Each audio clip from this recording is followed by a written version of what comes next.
আসসালামু আলাইকুম ভিউয়ার্স, আশা করি সকলে ভালো আছেন। টেকটাস ভিডিওর পক্ষ থেকে সবাইকে শুভেচ্ছা জানাচ্ছি।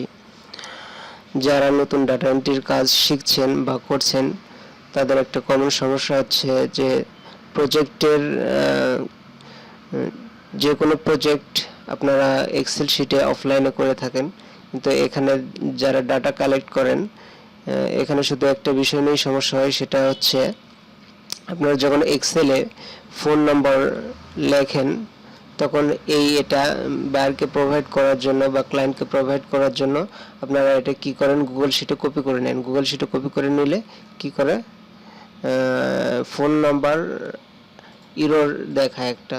আমি একটা কপি করে দেখাচ্ছি। আমরা যদি একটা গুগল শিটে নেই, যদি এখানে পেস্ট করি এটা, তাহলে এই যে এরকম ইরর শো করে এটা, অর্থাৎ ফোন নাম্বারটা ইরর শো। এটা এই সমস্যাটা কিভাবে সলভ করব আজকে আমরা সেটা দেখব। এটা সমস্যা সলভ করার জন্য সুন্দর একটা ট্রিক্স আছে, সেটা হচ্ছে আপনারা এরকম গুগল শিট নেবেন, নেওয়ার পরে ফাইল থেকে আপনারা ইম্পোর্টে যাবেন। এখান থেকে আপনারা আপলোড অপশনে যাবেন, এখান থেকে ব্রাউজ থেকে আমার এখানে ডেস্কটপে একটা ডাটা রেখেছি আমি, রিয়েল এস্টেট সেলার ইনফরমেশন। এটাকে আমি ওপেন করব।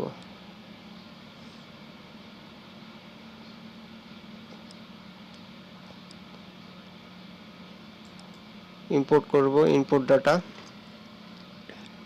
তো দেখেন এখানে দেখাচ্ছে ফাইল ইম্পোর্টেড সাকসেসফুলি, ওপেন নাও। দেখেন এখানে কিন্তু এটা কিন্তু গুগল শিট, এখানে ফোন নাম্বারগুলো সুন্দরভাবে চলে আসছে, এখানে কোনো রকম এরর শো করেনি। তো আপনারা চাইলে এই ট্রিক্সটা কাজে লাগাতে পারেন। ভিডিওটি দেখার জন্য সবাইকে ধন্যবাদ। ভিডিওটি যদি ভালো লাগে তাহলে অবশ্যই লাইক দিবেন এবং আপনার যদি উপকারে আসে অবশ্যই আপনার বন্ধু বান্ধবের কাছে সেটা শেয়ার করবেন। আজকে এ পর্যন্তই, আল্লাহ হাফেজ।